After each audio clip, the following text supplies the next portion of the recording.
ini-investigate si Congressman Garjola. Oh. Because I have first-hand experience. Oh. Because he offered to park projects in my district and to give me a parking fee. And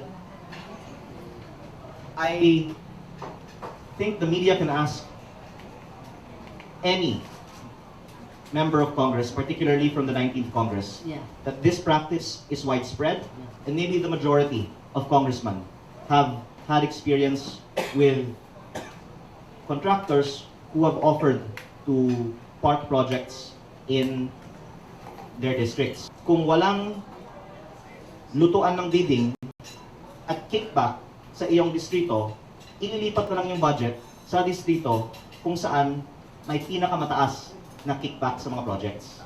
Yes. In fact, nagbigay siya sa akin ng listahan ng mga proyekto na isinumite niya sa DPWH.